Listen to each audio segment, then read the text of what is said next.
Please welcome to the stage Chair of the Biennial of the Americas and CEO of Liberty Global, Mike Freese.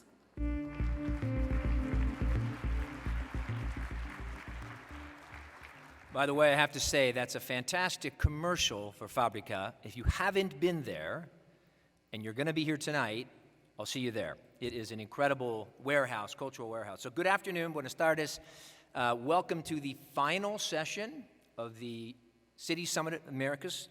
And what a week it has been. Such great energy and enthusiasm. Let's give yourselves a round of applause for making it through the week. You know, when the summit was announced by President Biden and Secretary Blinken, who's just backstage, 10 months ago, their goals were pretty clear. They wanted to bring together city, state, municipal leaders from throughout the hemisphere, sprinkle in 1,000 stakeholders from business, civil society, youth organizations, and give them a platform to share ideas, talk about their challenges, their opportunities, and their dreams, and help them find ways to collaborate, innovate, and then impact their communities. As I said, the Secretary is backstage. Let me be the first to say, mission accomplished. There have been so many incredible moments. We heard from powerful female mayors, including the mayor of Bogotá, the mayor of Mexico City, who are managing two of the largest metropolitan centers on the planet, and they provided outstanding energy and ideas. We also heard from inspiring indigenous leaders, innovative young mayors like Alex Walker Griffin, a 26-year-old mayor from Hercules, California, who said there is no such thing as future leaders. We can all be leaders now. We, in fact, had 200 young leaders here from across the region. They convened their own summit to spark critical conversation, make policy recommendations. And then across many panels, if you attended those, you would agree with me, we heard how important it is to create a sense of belonging in our cities. We also heard the word connectivity over and over and over. Human-to-human connectivity, digital connectivity, transportation connectivity. That's an important opportunity we all have across our cities and for everybody in this room. And everyone was so touched by Sarah Avril, the president and CEO of the Inter-American Foundation, who said we need to partner with the people that have the most problems. They will help you find solutions. And for those who attended the session yesterday, like myself, with Mayor Klitschko of Kyiv, I think that brought home for all of us what it means to defend your city, defend your family, and defend your freedom. Ukraine's fight for democracy is our fight for democracy.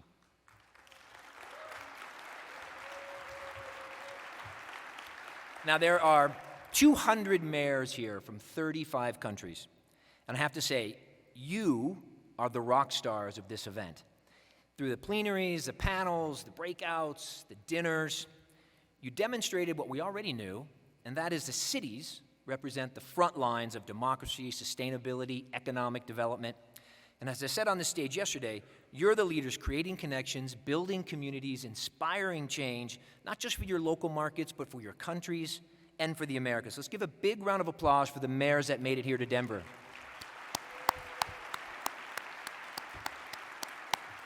Speaking of Denver, when Denver was chosen as a host city, I have to tell you, our community did not hesitate. I have to be sure to thank our 75 private sector sponsors who provided the necessary capital to bring this together. And it's been an honor to work together with Secretary Blinken and the State Department. That is an incredibly motivated, talented staff that he has. And of course, it wouldn't have happened without Mayor Hancock, Governor Polis, and their dedicated and competent staffs. And lastly, this little organization that I chair called the Biennial of the Americas, which was the organizing partner for this event. And I think we are uniquely positioned at the Biennial to help continue the momentum that we have here, to ensure that great ideas don't actually drift away, that we keep everyone connected so that new relationships stay fresh, and that the challenges we all face, we can actually accomplish. We'd like to make that our mission, so we'll do that. And on behalf of the State Department, City of Denver, State of Colorado, and the Biennial, let me just thank you for making the journey. It's been an honor to host you in the Mile High City, I can tell you that. Thank you for your engagement, your contributions, your friendship. And now it's my honor, and I'm really thrilled to introduce the man under whose leadership this entire event was conceived and implemented. He obviously has a deep, very deep understanding of the role that subnational leaders play in tackling the most pressing issues that we face: sustainable development, climate resilience, democracy renewal, technology innovation. And he's helped shape foreign policy in this country for over 3 decades, spanning 3 presidential administrations. So please join me in welcoming to the stage Secretary of State, the Honorable Antony Blinken. Thank you.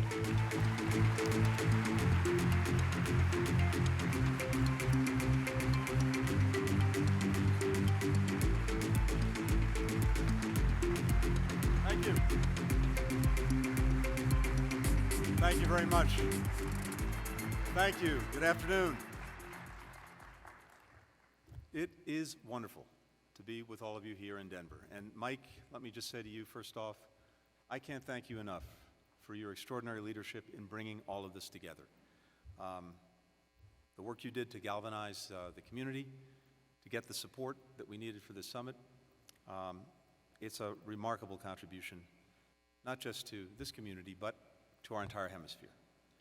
And I also want to especially thank Governor Polis, Mayor Hancock, not just for your hospitality, but for your leadership as well in bringing us all together. We picked Denver to host the inaugural City Summit of the Americas in large part because of its track record in addressing global challenges at a local level. And that's really what this summit is all about for us. I'm so thrilled to be joined by literally hundreds of mayors and governors, tribal and other indigenous leaders, along with dozens of networks which support them, like ECLAY, the U.S. Conference of Mayors, C40 Cities Group. We also want to welcome the many representatives of civil society and the private sector who are here with us today. If you go back to last June, leaders from across our hemisphere came together in Los Angeles for the 9th Summit of the Americas. We agreed to ambitious commitments on issues that actually matter in the lives of all of our citizens: migration, climate change, democratic governance, sustainable, inclusive economic growth. Each of you, as city leaders, are on the front lines of tackling these global challenges. You're welcoming and integrating migrants into your communities. You're planning for and responding to natural disasters made more frequent by the climate crisis. You're addressing the issues that are facing your residents, from law enforcement challenges like ransomware to public health crises like the COVID pandemic. Your efforts, day in, day out, are helping us make progress on the commitments that we made as countries in Los Angeles. Cities, when you come down to it, are where democracy is closest to its people. And when cities are responsive to the needs of residents, they demonstrate democracy's greatest strength: its ability to improve on itself, to empower citizens to hold their leaders accountable, to try out different solutions, and to allow the best ideas to rise to the top. We're hosting the City Summit of the Americas because our collective ability to deliver for our people and to tackle global issues depends on all of you. It's as simple and as straightforward as that. And we look forward to continuing to elevate your voices in every dimension of our work, in the hemisphere, including at the 10th Summit of the Americas that'll be hosted by the Dominican Republic. And it's also why we plan for this to be the first, but not the last, of many city summits to come.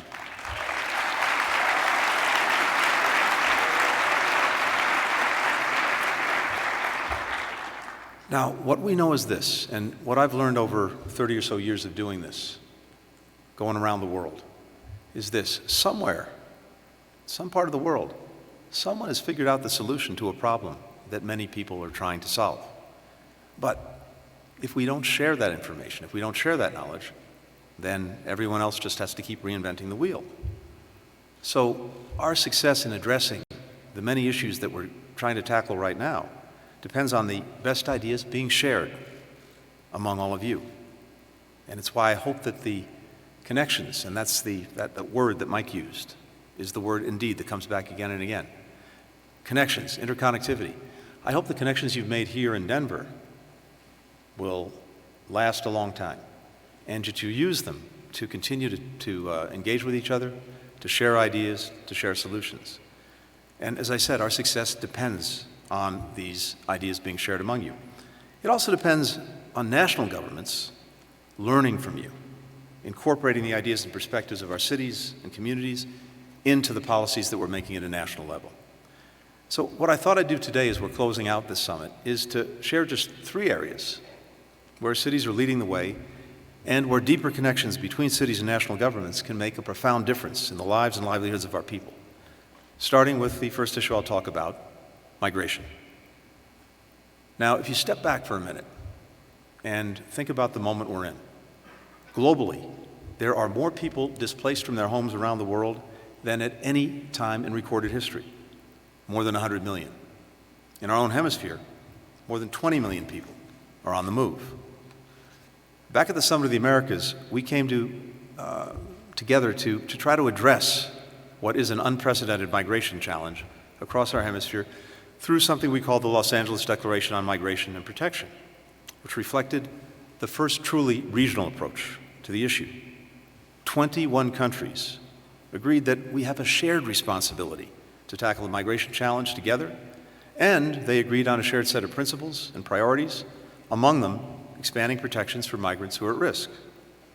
So, under the leadership of Mayor Claudia López, someone I've had the great pleasure of working with on many occasions, she's here with us today, Bogotá has been putting this principle into practice since last year. I had a chance to visit last time I was in Colombia, one of the city's pioneering migration integration facilities, which offers basically a one-stop shop where people get a temporary protected status card, they get connected to jobs, they get connected to schools, they get to sign up for essential services like healthcare. Because of these efforts, Bogotá has welcomed more refugees in recent years than any other city in the Americas, or, as Mayor López likes to call them, new Bogotanos. Colombia as a whole has given refuge to more than 2.5 million Venezuelans who are displaced by their country's crisis. And because the protected status that Colombia gives them allows Venezuelans to work, they're also contributing to Colombia's economy, filling jobs, providing services, starting new businesses. These efforts are driving growth, they're creating opportunities for Colombians as well as Venezuelans. And they're showing that we can actually manage migration safely, humanely, and use it as an opportunity to strengthen our communities. City leaders are also stepping up to tackle the second issue I want to talk about, and that's the climate crisis. Back in 2019, the Mississippi River Basin, and that's an area that stretches across 31 of our states in the United States. That basin experienced historic floods, causing more than $6 billion in damages. In the aftermath, mayors from more than 100 cities and towns, led by Memphis Mayor Jim Strickland and Greenville Mayor Eric Simmons, who's here with us today, have been helping prepare their communities for future floods to get ahead of the next problem, the next crisis. Working hand in hand with local and global environmental organizations, the mayors and their partners are restoring 66,000 acres of wetlands, of forests, of marshes, and adapting the land to regulate stormwater flow with a focus on building resilience for communities that have historically been overlooked. Once completed, these restored lands will capture more than 165,000 tons of carbon from the air. Now, that's the equivalent of taking about 36,000 cars off the road every year. And their efforts are making cities and towns more resilient against floods. When the area around St. Louis, which is in the basin, was hit with a once-in-a-thousand years rainfall in 2022, the wetlands there soaked up enough stormwater to fill 750 Olympic-sized swimming pools, and that saved millions of dollars in potential damages. Now, often innovations at the city level start from the dedicated work of civil society leaders. And that's the case for the third and final area I want to talk about today, and that's transparency in our governance. In Chihuahua, Mexico, members of a local anti-corruption nonprofit, Carewa, came together to tackle the lack of transparency in their municipal government. In 2019, when this initiative started, only about 60% of municipal contracts were being publicly bid. That meant that many companies were left out of the bidding process, reducing competition, driving up costs for taxpayers. Harrell teamed up with other Mexican NGOs, with the United Nations Development Program, and with the U.S. Agency for International Development to put together a digital platform that tracks and publishes open municipal contracts, that follows the bidding process, that allows constituents to monitor where their tax dollars are being spent. Now, 100% of municipal contracts in Chihuahua City are published online. The tool's been so successful that it's now being rolled out free of cost to 15 other city and state governments across Mexico, decreasing the potential for corruption, increasing people's participation and trust in government, something that is especially critical in the times that we're living. On issue after issue, in city after city, local leaders are pointing the way to effective solutions. This week's summit shows many more promising opportunities to deliver for our people, including one starting right here in Denver. The City of Denver and the State Department signed an agreement to partner on building early detection systems to track the evolution of new synthetic drugs like fentanyl so that we can develop life-saving interventions early on. We'll share our findings with partners across the hemisphere so that we can inform locally led efforts to counter this public health and security threat.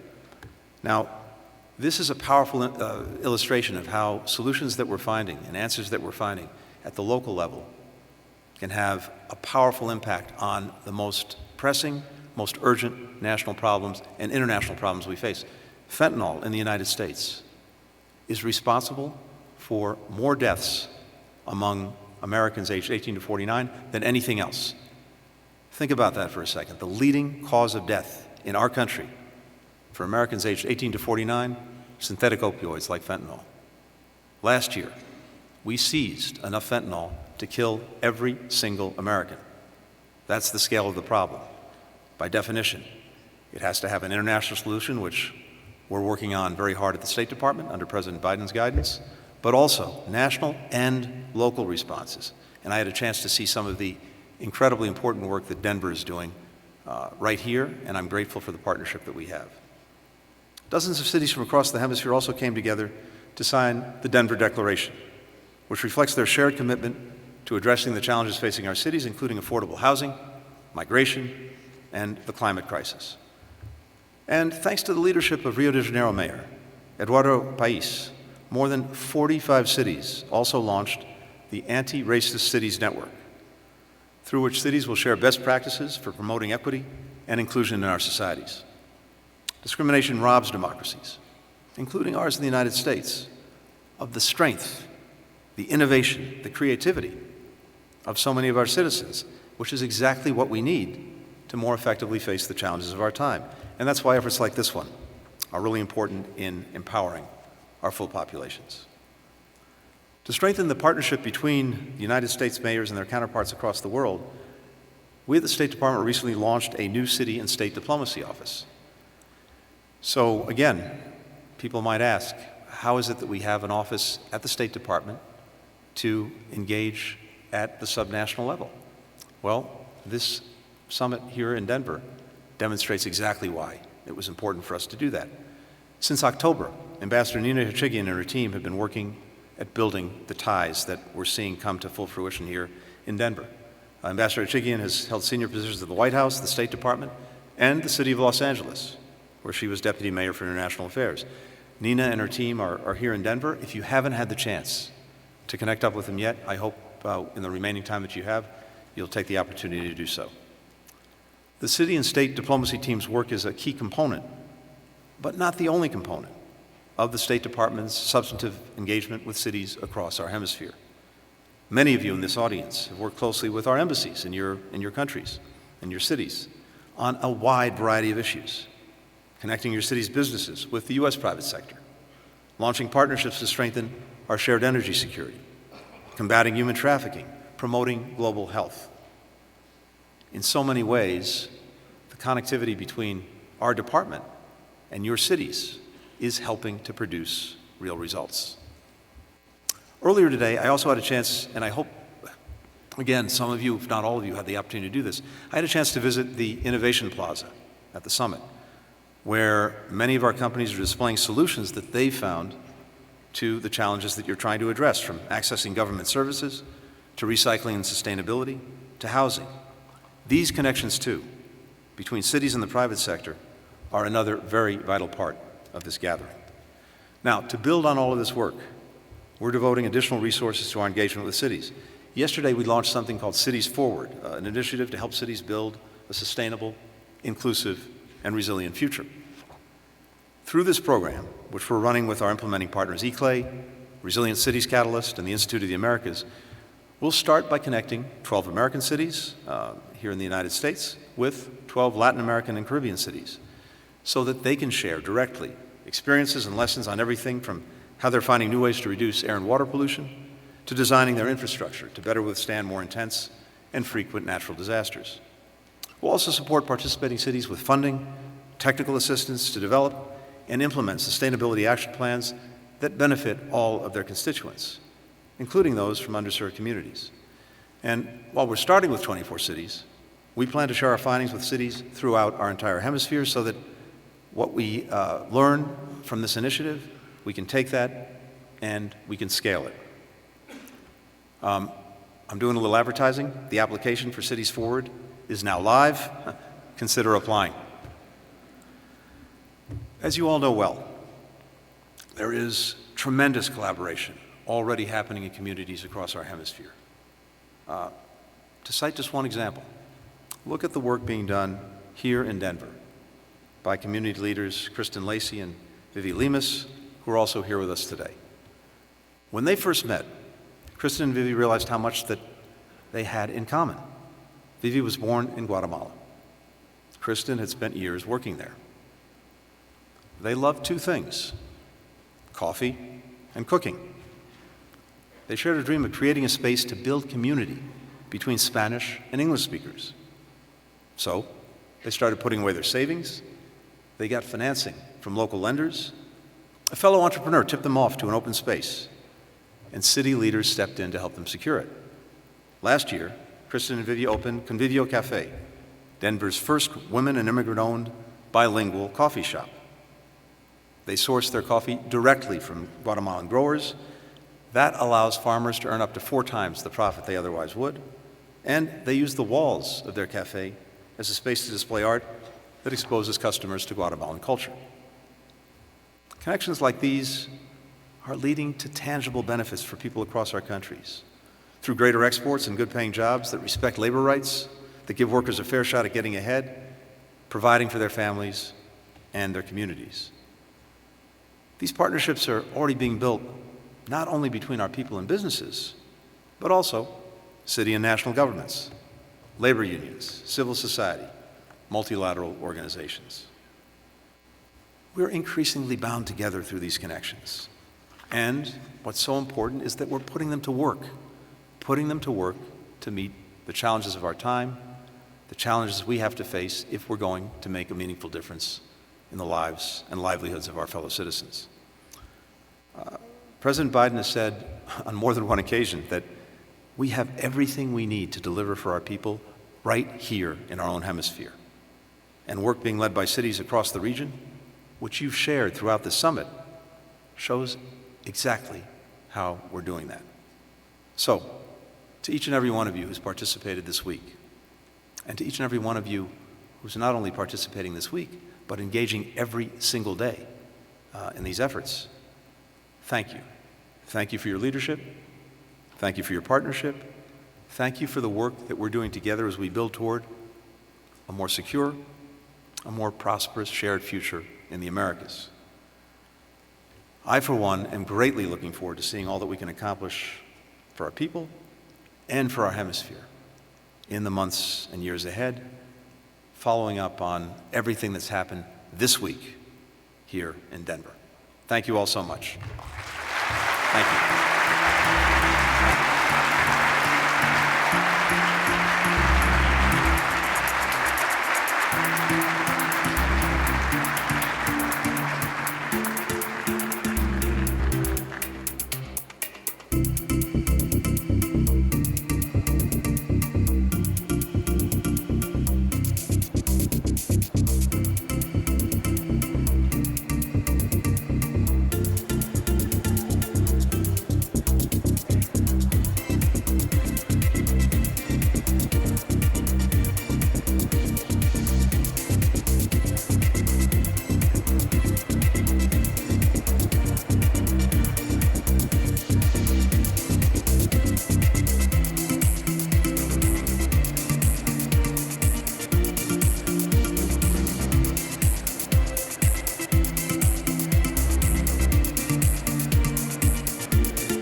Please welcome to the stage United States Senator from Colorado, John Hickenlooper.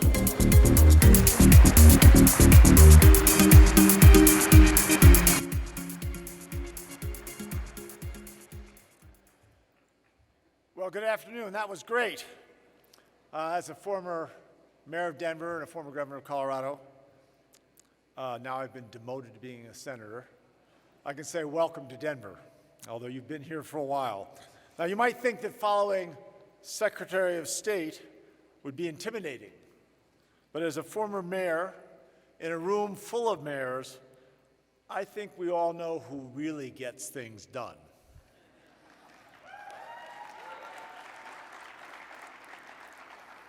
So, for those of you who I haven't had a chance to meet, as the voice of God said, I am John Hickenlooper.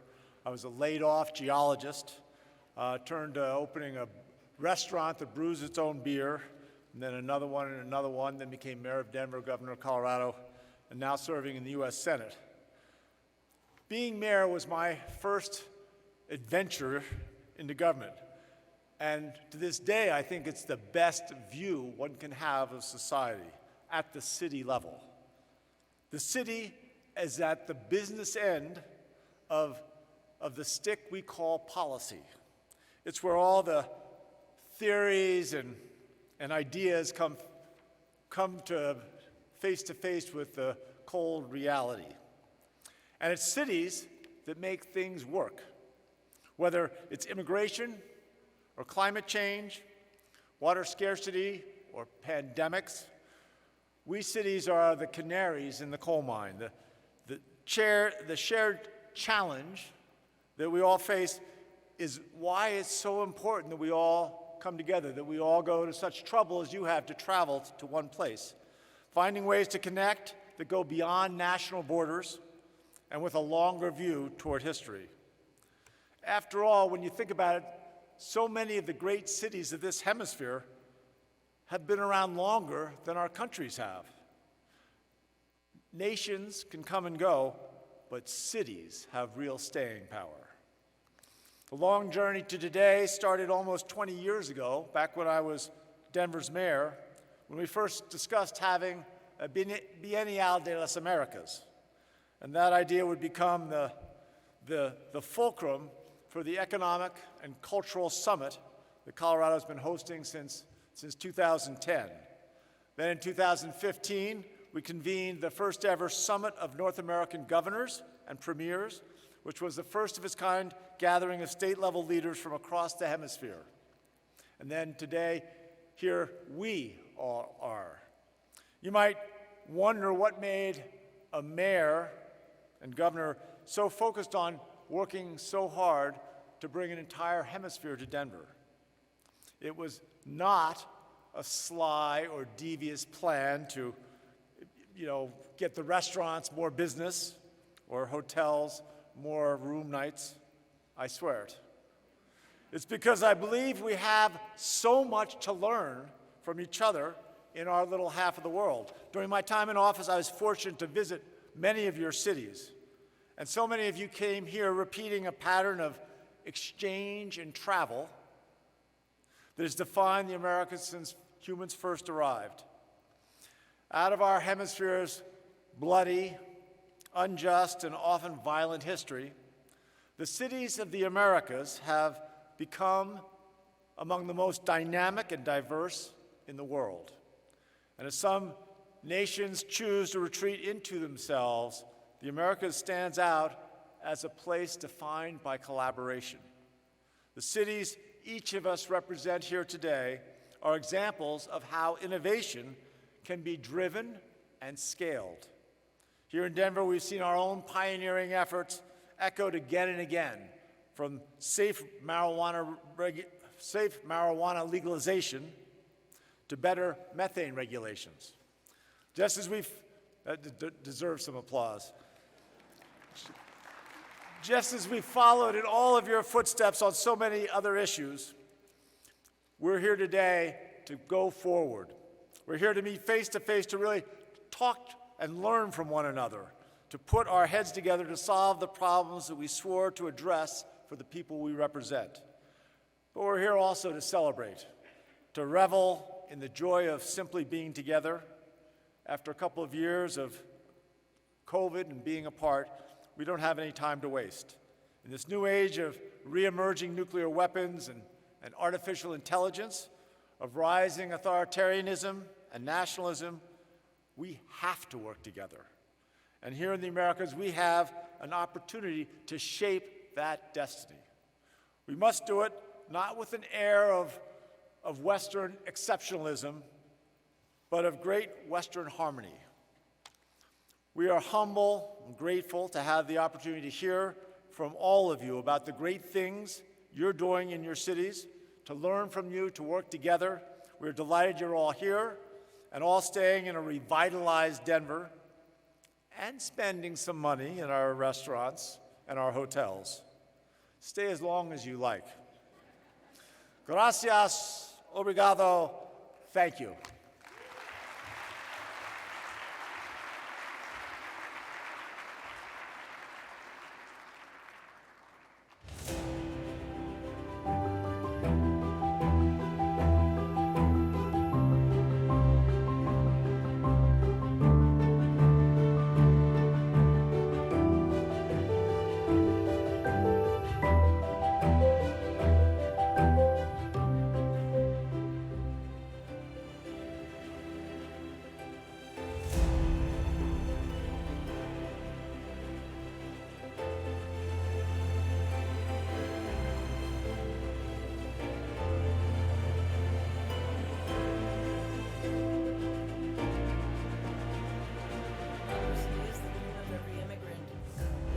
Your dreams and share in the richness of this amazing country.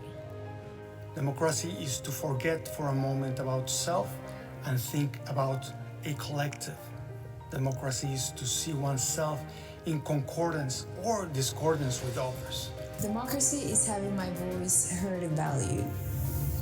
My name is Harrell Morales, and as an artist, the concept of democracy connects to my work as I make paintings that seek to bring visibility to the hardworking voices in my community. I value the diversity of these voices, and I strongly believe that they matter. Art isn't specific for one gender. It's not specific for a certain segment of people. It doesn't only pertain to the rich or doesn't apply to the poor. Right? It transcends all of that. And so in that sense, I feel like art is the definition of democracy and freedom of expression and freedom of speech. Democracy is the freedom to decide my future and the right to have a voice. To me, democracy is community and opportunity. It's a way for the people to work together to try to better themselves. Which is something I believe I picked up from growing up here in the border towns with a sister city like Juarez. El Paso is the Ellis Island of the Southwest, and I believe it is a good way for people to learn about each other and cultures. So democracy is a big part of accepting other cultures, working together, and bettering not just the country in itself, but the world. I think art plays a very important role in the fight for democracy worldwide because, again, it's symbolic of everything that America stands for. And for us to be able to express ourselves through the individual contributions of artists, whether they be Marines or sailors or other individuals throughout government, for example, at embassies around the world for other international partners and allies to see firsthand, is truly special. It's special to our relationships with other countries, and it's also very special to these individual members for them to be able to express their artistic value to the world.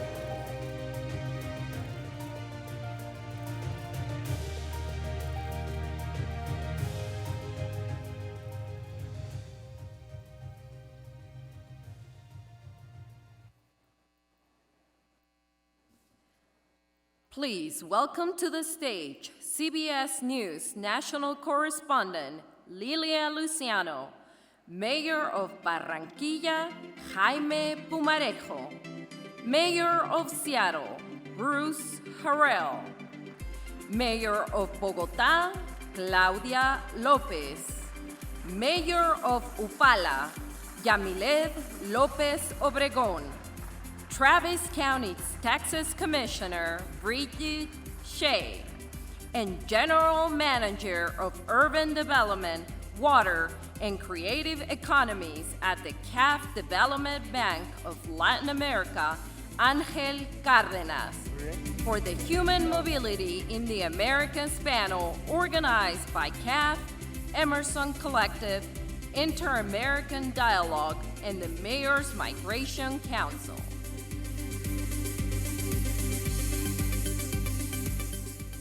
Well, hello everyone, welcome and thank you for hosting us, these four remarkable organizations. It's great to meet you all. A little bit about myself before we begin. I'm a national correspondent at CBS News. I have spent my career covering, to a great degree, migration at the border of the US and Mexico, but I've also spent a lot of time in Colombia covering all kinds of issues that make people move. What I encounter from so many migrants along the US border and other borders is that the majority of people are leaving for circumstances that are out of their control. And I'm certain that many, if not most of them, would like to see solutions to whether it's insecurity or government instability or climate change that come from the very governments of the cities where they live or the first cities where they stop on their way elsewhere. So I'd like to start this conversation speaking with Mayor Jaime Pumarejo, who is the mayor of Barranquilla. Mayor Pumarejo, I was reading an op-ed that you wrote recently, or an article where you say, migration is not a crisis to be solved, but rather an opportunity to unlock the potential of newcomers. Can you talk to us about, one, perhaps the initiative that you're the proudest of, that you have implemented to make sure that those opportunities are created? And also, how have you been able to fund these initiatives? How were you able to turn $174,000 from an incubator into $2 million in donations to further the goals of these initiatives in your city of Barranquilla? Thank you. I guess the principle or the guiding principle in a city like Barranquilla is that we are a city of migrants. Nobody is a Barranquillero, they become a Barranquillero. That's how we became. We weren't founded, we weren't a city of lofty principles, we just happened. And because people came together, and that is migration, people coming together. And there's an old saying in Barranquilla is that you're never gonna go hungry because we can always add water to the soup. If you're a neighbor, we'll always get you a plate. So that's how I think we've tried to go at this. If you look at it, in the last 3 years, or 3 to 4 years, 10% of our population has arrived in the last 3 to 4 years. So we're talking about, in a city of 1.5 million people, 150,000 people just arrived. And they arrived in pretty precarious situations. So how or what did we do? We tried to do what we called Centro de Oportunidades, which was first trying to get these people involved into getting their temporary status, or knowing what school we were going to get them into, get them to see a gynecologist and get that exam for their newborn, or while they were in gestation or during pregnancy, because a lot of the women were coming in without exams. So we had to make sure that their pregnancy was taken care of. So all of these things was just getting them into our social services. And then later, what I think has worked in Barranquilla is trying to stop looking at this as a subsidy or something that we have to give money to people, and more of empowerment and trying to get them a job, trying to get them into a roadmap of employability or of entrepreneurship.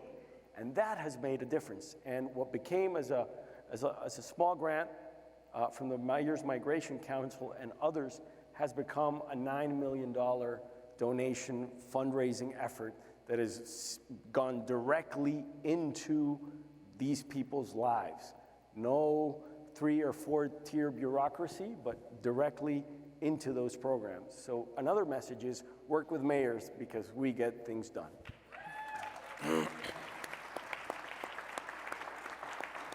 I'm glad you fact-checked and updated that 2 million to 9 million. That's quite impressive. Thanks, yeah.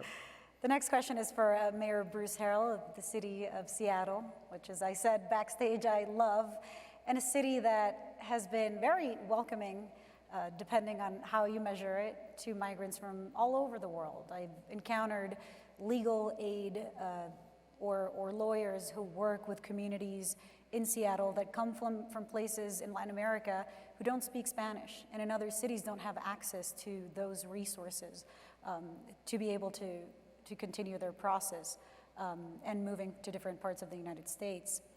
You wrote to President Biden in a letter, or signed a letter, calling him to increase refugee admissions beyond the current 125,000 cap that exists in the US. What can you tell us about how Seattle is welcoming refugees and also changing attitudes? One thing that I have been covering this year is how many cities have been either welcoming or receiving migrants from the US-Mexico border, sometimes as a political move, sometimes organized by the city, but especially talk to us about changing those attitudes. Thank you for the question. So for those that don't know much about Seattle, we sort of pride ourselves on being a city of innovation. It started, we had a World's Fair there, and you may recall the Space Needle, and we pride ourselves on being forward-thinking. And through those efforts, beginning with being a trade city, a port city, we built industries around high-tech and biotech and creativity. So we became the host of companies like Amazon and Microsoft and Weyerhaeuser and Boeing and aerospace, and we have a lot of very large companies that we're very proud of. Selfishly, we are a welcoming city and a human rights city because people from different countries, from different religions, from different backgrounds, they make us better. It's really as simple as that. That the ideas, the intellect, the commitment, the culture, the food, the art, the music, by the way, these are all common traits that make us realize we are all human.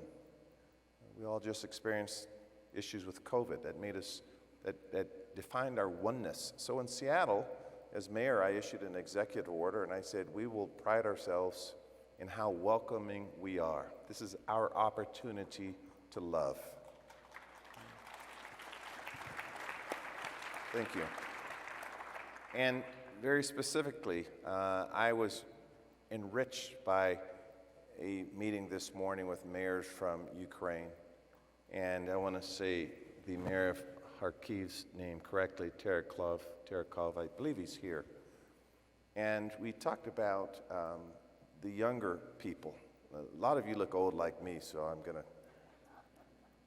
talk about, I lived through the Vietnam War, and it was the voice of the young people that realize in that particular situation, this is an immoral war. And in the Vietnam movement, we realized through protests, through media, through activism, through love, that we have to stand up. And so the mayor, the great mayor of Ukraine, and I talked about having student exchanges through our universities and continuing to talk about what we have in common. And so under the Biden administration and where our country is now heading, I think gives us the greatest opportunity to be the most welcoming country. And I'm almost embarrassed and hurt by some of the discussions that I hear, because I close at least my response to this question by saying this is our greatest opportunity to demonstrate love. And that will be our salvation in doing this kind of work. And I say selfishly, you make us better. Thank you.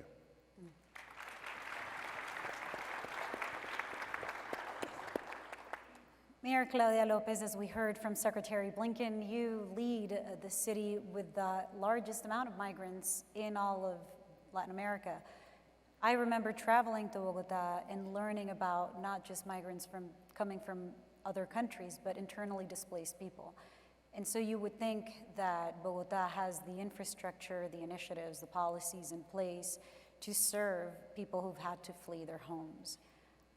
You have said that the approach to migrants, especially migrants coming in from Venezuela, who in Bogotá make up, I understand, almost 500,000 people. You have said that it's not a humanitarian approach or a humanitarian crisis approach, but a long-term approach, something that makes people productive and contribute to the economy and to other sectors in Bogotá. How have you achieved that? And talk to us a little bit about the effectiveness of, in consciousness, of the term of nuevos bogotanos. How do locals respond to this? Well, thank you so much for this great opportunity to be here sharing with such great mayors around the world. Bogotá is a big city. It's the proud capital of Colombia. We are 8 million people. We lead a region of 10 million people. We account almost for a third of Colombia's GDP. And I think it's remaining history. What makes us sensible, empathic, and solidarity with our own people and with people coming from Venezuela. Yes, it's hard to receive 500,000 people in times of crisis. When you don't have employment and food, when you have a crisis such as the pandemic. But never ever remember that when Colombia was in civil war, in a severe crisis, Venezuela receives 4 million Colombians. So never ever forget that. So yesterday they were for us, and today we have to be for them, and that's what we have done. Mobility comes with globalization, it's part of it. We prepare to trade goods. We prepare to trade products. We need to be prepared also for people mobility. We need to allow people across Americas to plan their lives so that they can be in Bogotá for a while, maybe in Denver for a while, maybe in Guatemala for a while, maybe in Barranquilla for a while. And that's how we can move and think. And at the same time, it's not fearful contention.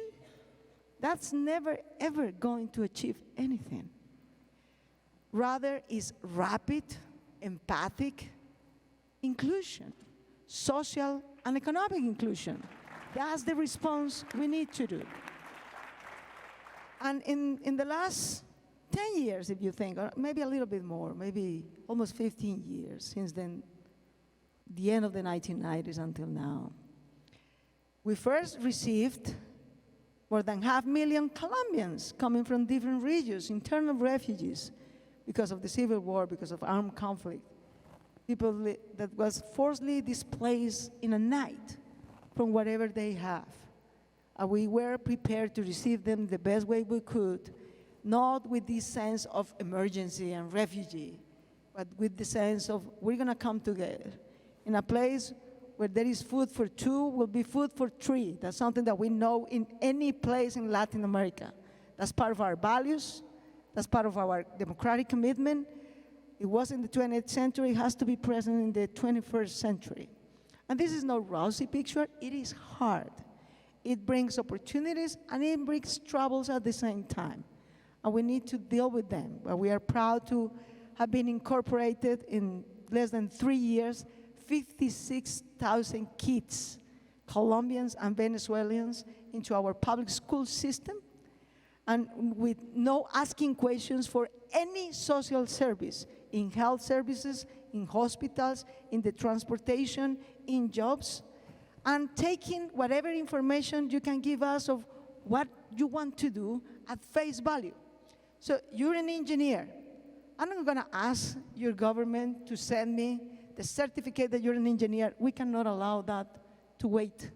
So if you said that's what you know how to do, then we will help you placing in a job or in a place or in an entrepreneurship opportunity that can take advantage of whatever you know and you're able to provide.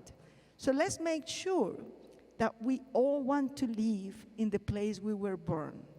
That's the place in our heart beating, feelings, remembers, family, friends are. But we are not only citizens of Denver or Barranquilla or Bogotá.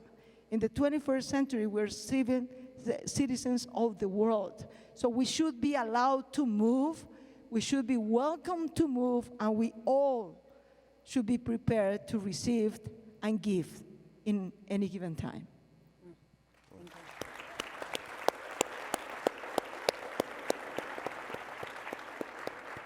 Mayor Yamileth López Obregón is the mayor of Upala, Costa Rica. It's a city that is right at the border with Nicaragua. And because of that geography, you can imagine that you're seeing migrants coming north and south into your city. There are people who stay. I understand that there is about 13% of the population is people who are not from the city or not from Costa Rica. And sometimes they come in smaller groups, sometimes people come as individuals, and sometimes they come in larger groups. How has the city of Upala responded to migrants in general and to people who are traveling through, and especially to people who are coming in larger numbers? ¿Cómo la ciudad de Upala ha reaccionado, o digamos, cómo ha tratado las diferentes maneras en las cuales las personas están migrando, ya sea del norte o del sur, ya sea de Nicaragua o de países como Venezuela, que van atravesando, algunos quedándose? ¿Y qué consejo tiene para ciudades en todo el hemisferio en cuanto a los recursos que se le pueden proveer o las políticas que ha podido implementar para grupos o individuos de migrantes?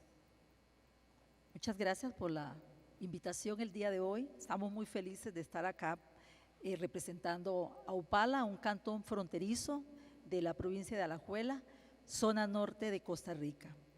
Nuestra ciudad antes del 2021 era un punto de paso de migrantes en donde la relación básicamente era económica, con poca presencia de migrantes. Sin embargo, por la crisis política de Venezuela, Haití y Nicaragua, nuestro país, especialmente nuestro cantón de Upala, se ha convertido en el hospedaje de especialmente los nicaragüenses migrantes.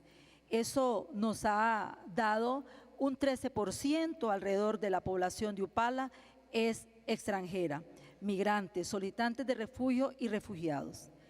La realidad nos ha hecho sensibilizarnos, la realidad ha hecho que tengamos una conciencia más clara de los retos migratorios que deben de enfrentar estos cantones fronterizos, que con pocos recursos también damos mucho amor y le damos solidaridad al migrante que llega.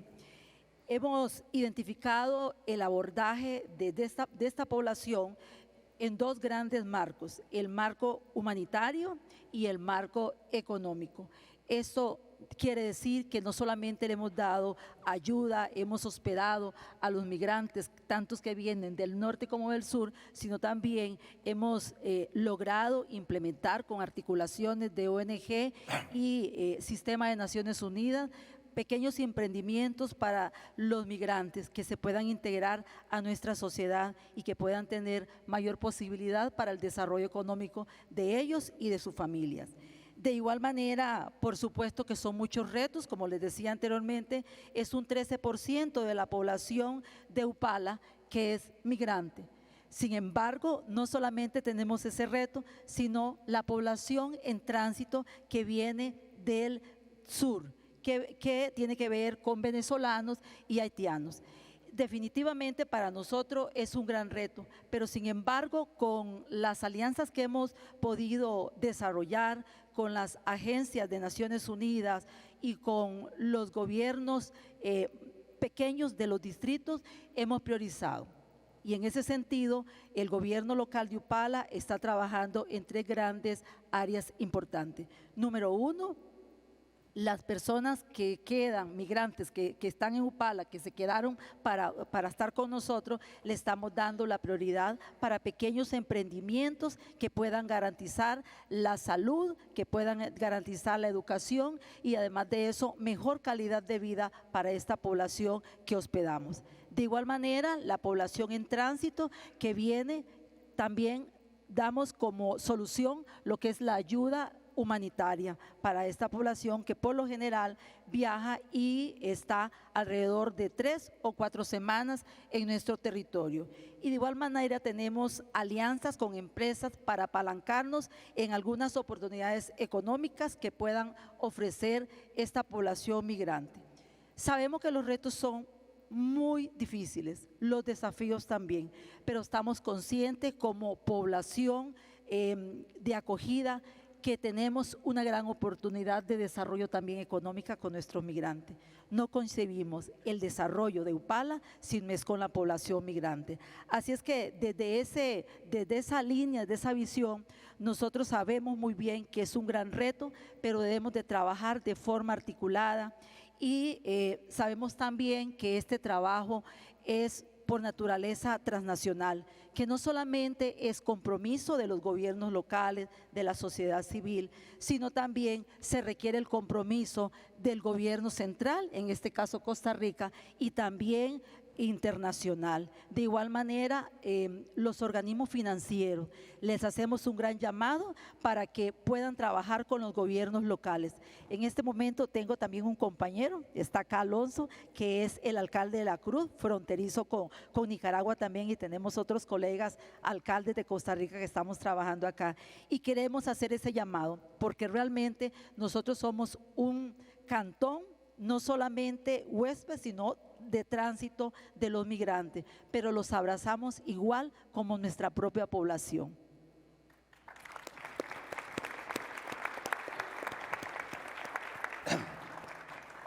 Our next question is for Commissioner Brigid Shea. She is the Commissioner of Travis County, where many of you know the city of Austin lives. And I understand that you have dedicated much of your career to raising awareness, to figuring out solutions on climate change, and now specifically at the level of Travis County to focusing on climate migration, which is a theme within the wider scope of migration that at least we in the media, and I think leadership across the board, misses. Talk to us about some of what we were just talking about backstage, but those different ways that people are not considering that the cities are being impacted by climate change and by climate migration. And what do you think you can share from your own experience? Great, thank you so much for the question. And I just have to say before I start, the state of Texas, I believe, has demonstrated a lot of bad ways to address the migration issue. In many of the cities in Texas, we are really trying to have a more humane approach for the migration that's happening from other countries. But there's also climate migration happening within the United States, and that's where Austin's being impacted. We are seeing more and more migration, if you will, from California, and in some cases from New York, where they have a much higher cost of living.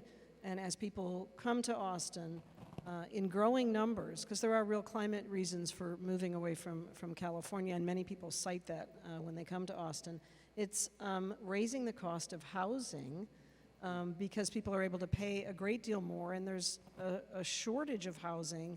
And we were a story on the front page of the Wall Street Journal as the place in the country where houses were being bid as much as $300,000 above asking price so that people could get the house they wanted.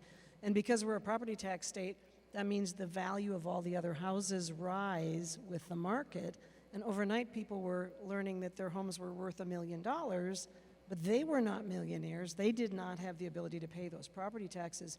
So they're literally being forced out, and there's a lot of anger and frustration about the high cost of housing in Austin, and people blame the local elected officials like me, and we've tried to educate people to say, this is really being driven by very large forces outside the city of Austin, and largely by climate change, and it's important to connect those dots so that we know who to really blame and be angry with. And it's the entities that are causing climate change. So this is a reality we will have to struggle with within the United States, and I think it gives us a really good lesson, because we know from climate scenarios that much of the southern part of the United States and the western part will become uninhabitably hot and dry. And people will have to migrate north within the United States and possibly into Canada. So I think we can try and shift the sometimes really toxic conversation around migration by just having a conversation and asking people, you know, if we have to move north into Canada, do you think it would be good if Canada had the same migration policies towards us that we have toward migrants on the southern border? It makes it personal and also makes people realize we are all in the same boat. and we need to develop better practices for dealing with migrants. And I've heard wonderful examples from our Central and South American colleagues here. The way you've embraced the migrants who've moved to your communities, given them temporary status so they're able to work, they're able to get health care, they're able to get their children in school, is an excellent way to do it instead of the way that we've done it for a number of years now in the United States. So I think we have great lessons to learn from you all, and we really have to change the dialogue because it's very destructive. And we do know climate change is going to be incredibly politically destabilizing, and we've got to figure out better ways to deal with it. Thank you. And Angel Cárdenas from CAF, the Latin America Development Bank. CAF has approved $14 billion to fund city-led solutions that have to do with migrant inclusion. How has that happened? And what advice do you have for other development banks and perhaps other donors too who are out there, to other governments, to fund these solutions and talk about a little bit of the consequences or the outcomes that you've been able to gather? Thank you for the opportunity, and probably before I start, I want to send a message of our executive president that would hope to be here today, Mr. Sergio Díaz-Granado. He dreamt this with Secretary Blinken about a year ago after our first workshop with mayors in the LA Summit. And of course, to thank our partners in putting together this panel today, the Inter-American Dialogue, the Emerson, and of course, the State Department. So to answer your question, I think for us as a bank, it's a moral obligation, an imperative obligation to be in this conversation in terms of migration. I mean, we're praised to be the Latin American Development Bank. We have 21 countries that are part of the membership. And when we look around the region, I mean, one of the major development challenges that we have faced today is migration. For instance, I'm a Venezuelan, and I want to thank Major López and Major Pumarejo because I live in Colombia and I've seen the amazing work they've done with the Venezuelan community. But I mean, it's not only in Colombia, it's across many other countries. And you start seeing this happening with other nationalities. And what really happens here is that our local officials, mayors, that need to deal with this situation, with these challenges. And there is this tension between the national level, where they develop the policy, the executive policy, but the ones that need to either foot the bill or deal with the local pressure are the mayors. And we also work very closely with subnational governments and mayors, and we thought, well, this is our opportunity to make a difference. How can we do it? That was the other question we posed. And for that, we had 3 big lines of actions. The first one is that we need to have good data. We seem to be diagnosing the problem, but we don't have any evidence how to make good decisions. That doesn't only happen at the local level, it also happens at the national level. And if you talk to different countries, they say the first thing we need is to understand the flow of migrants, who they are, what can they do, because that, that builds into the narrative that migration is good. I can change the economic perspective of the territories. But if we don't know what they are, who they are, and what can they do, it's pretty difficult to let them or to help them to integrate. And that's the other line of action for us, to develop programs to ease the integration in communities. Earlier today, we were talking with some US officials, and we ended up talking about either we try to make that they have the choice to stay in their countries, but if they choose to move to a different country, they should have the right to integrate. And what is integration about? It's financial inclusion, it's social cohesion. And for things like that, I mean, for that, we have programs like financial inclusion for women, migrants.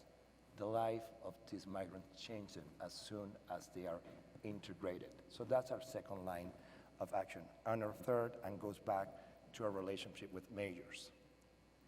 Mayors are facing a major challenge. I mean, overnight they're receiving 10 to 15% of their population knocking on their door, and they need to provide health, public services, infrastructure, and they don't have the funding. How can you help them to vision and to plan ahead in a way to not only maintain the equilibrium with their own population, but to also integrate them from a very public policy, harmonious public policy perspective. We want to start that conversation with major, but not only from the policy perspective, from the financing of the infrastructure. And your question is that, how can we motivate donors or other banks? We need to go back and talk to cities or metropolitan regions and start thinking out of the box and hopefully developing new financial mechanisms that could make their life easier so they could meet their demands of these new inhabitants that are coming and that they're staying. I mean, let's be real about it. I mean, once you get settled down in a city, you're going to make your life there. So help the majors and help the cities and the territories to develop their infrastructure plans in a way they could embrace this new community and take advantage of this economic innovation that they bring. So my call to action to my fellow development banks and donors, let's sit down with the majors. Let's sit down with the local officials. Let's think together, not only the policy perspective, let's find the innovative ways to find financial mechanisms to help them. Thank you.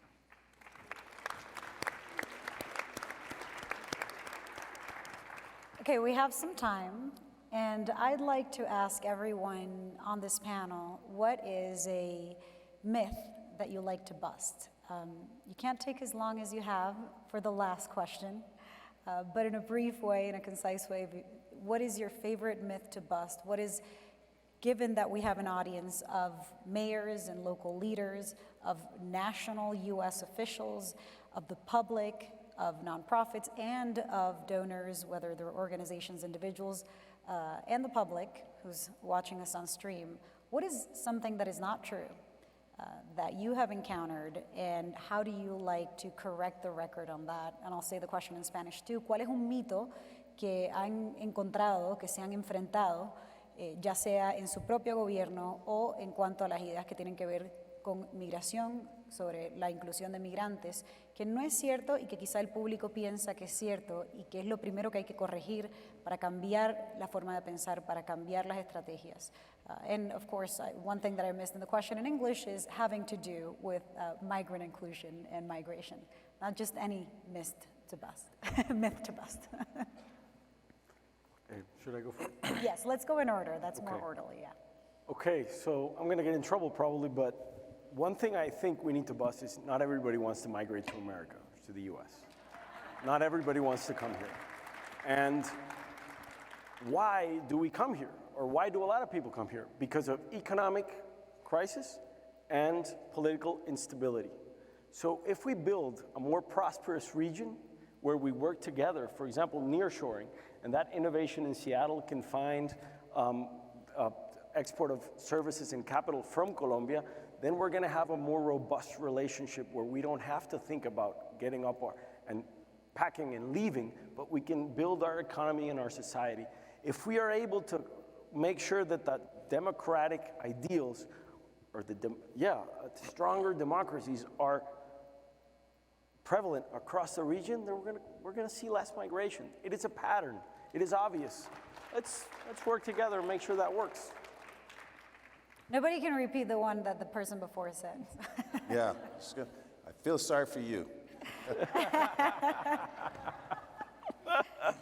I think the myth I would like to address is that the acceptance of another culture equates to the demise of your own culture.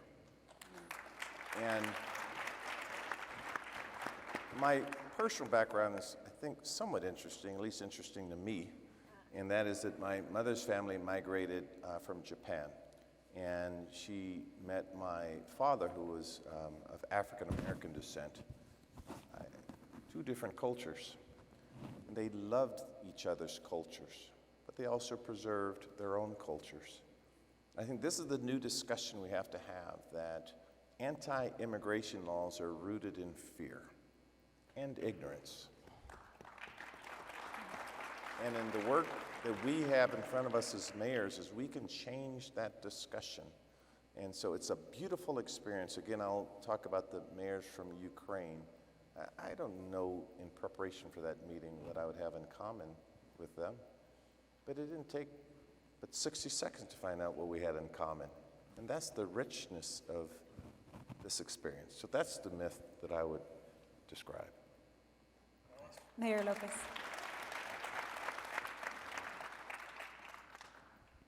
I guess, cities are by definition diversity.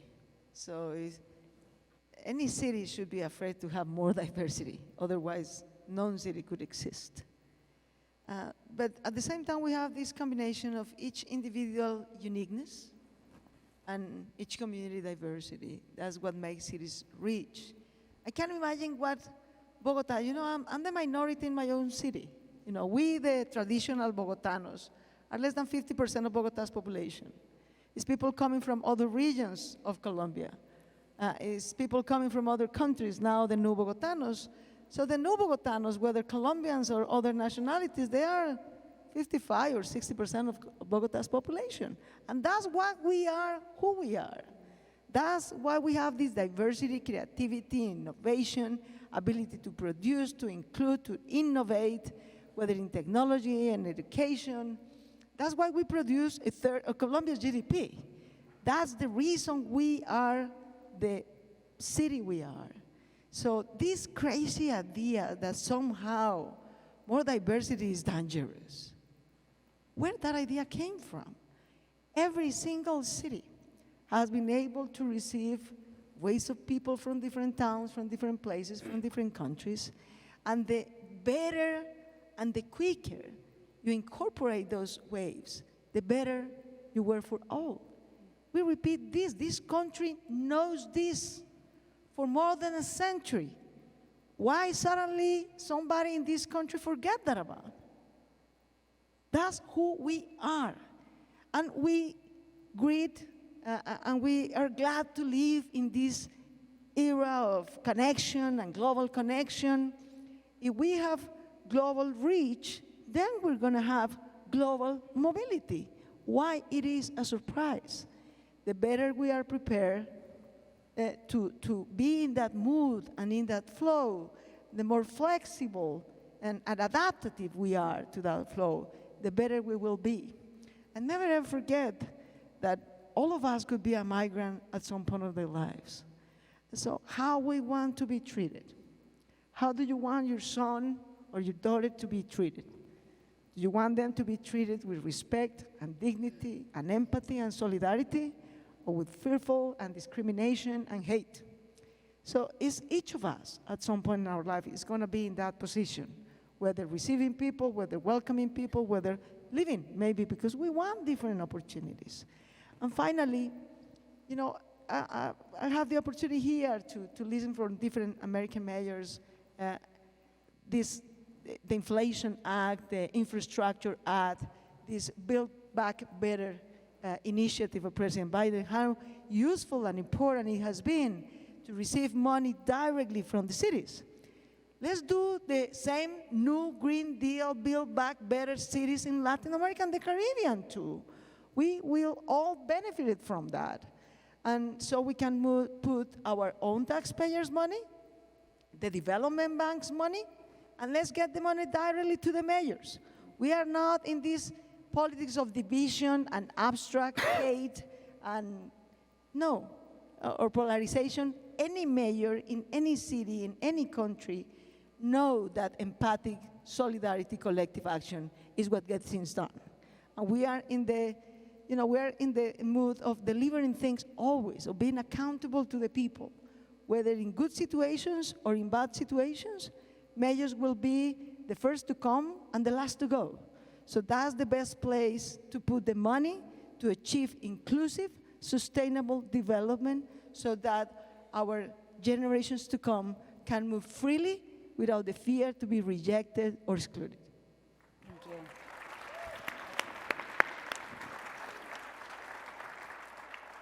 you. Alcaldesa, un mito, and for everyone in the panel, we are running close to time, so as brief as you can with the statements.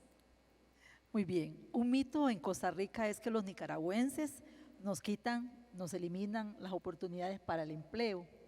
y realmente eso es un mito que nada que ver con ese proceso, porque más bien los nicaragüenses vienen a apoyarnos sobre todo en las actividades productivas del cantón, de los cantones fronterizos, en trabajos, qué sé yo, para poder recolectar la naranja, los frijoles, etcétera.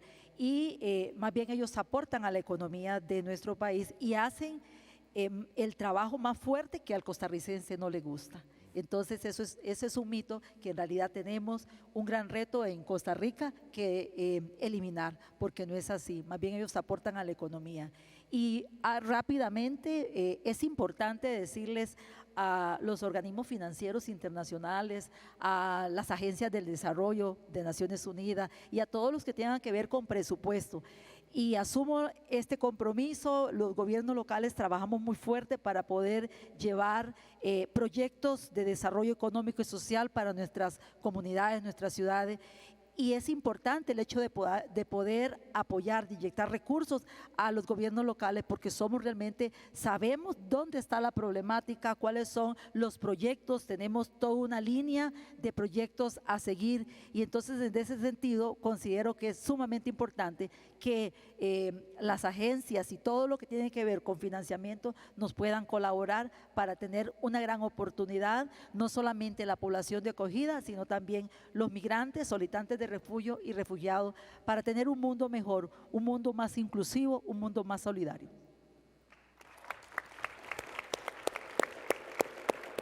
It is hard to be on the end because you voiced one that I think is a ridiculous myth in the United States when people say, well, migrants are taking jobs away from us. But then if you ask them, well, do you clean houses? Do you take care of people's children? Do you do lawn care? Do you work in construction? Do you work in restaurants? And most of them don't, and they don't want those jobs, and they're not taking them now. We have a problem in Austin where a lot of our really wonderful restaurants are closing because they can't find the workers. And the cost of construction has skyrocketed because they can't find the workers. So no, migrants aren't taking jobs away. They're filling crucial jobs that are now going wanting because we're not letting migrants in. So that's a huge myth, but also the one of that climate change won't affect me.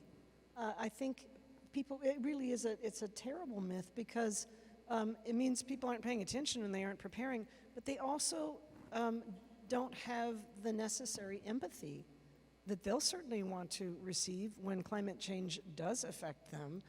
But so many people think, oh, it won't happen to me. And it's terrible it happened to those people, but that's their problem. That's really a myth. Thank you.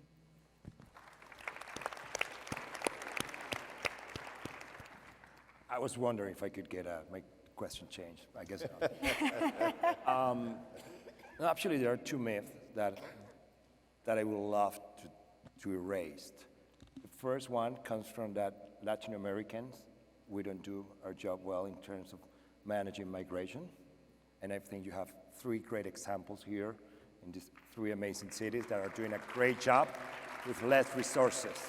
So we definitely learn to do the things, and I think this is a call to action also to U.S. to partner up to improve this migration policy. And the second one, and it's related to the last interventions, is that migrants cost more than what they bring to the economy. I mean, if you look at a fiscal perspective, in the long term, in the medium term, migrants provide an economic stimulus that reinvigorates the economy. I think it was Mayor Pumarejo that once told me, I'm very happy because my pension institutions are looking at, suddenly the economy of Barranquilla has reinvigorated. We need to build those narratives. We need to come together to show all the stakeholders in our cities and our territories that migrants are a good force of economic impact. Thank you.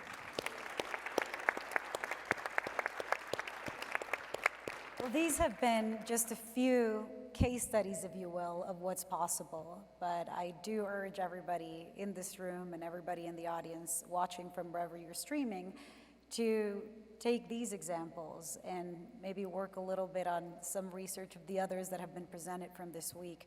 but certainly both climate change and human mobility are the themes of our generations and the generations that'll come beyond us. So I commend all of you, and I thank all of you for your time, for your wisdom, and I will be covering your next steps.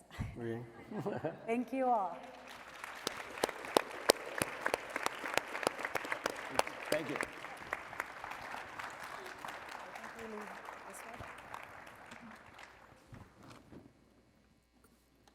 Please welcome to the stage State Department WHA National Summit Coordinator Kevin O'Reilly and Biennial Board Member Maria Garcia Berry.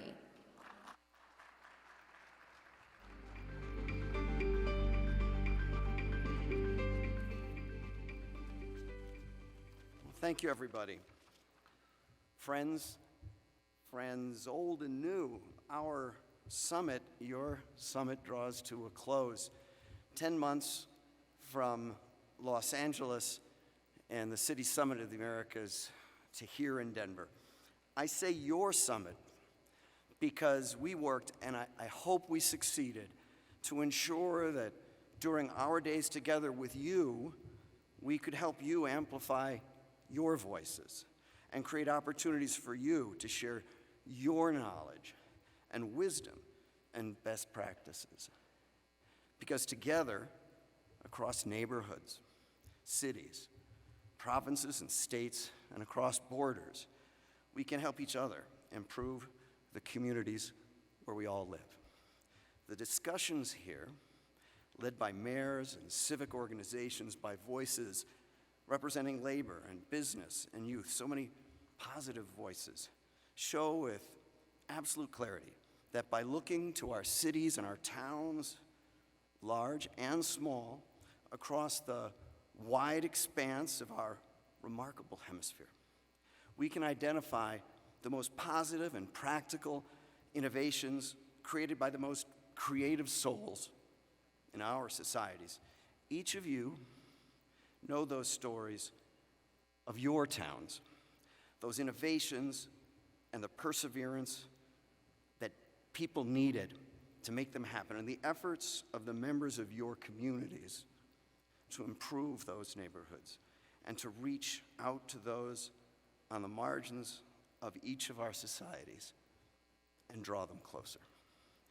I hope that Denver, our wonderful host, has allowed you to share those stories with one another and to learn from the stories of others.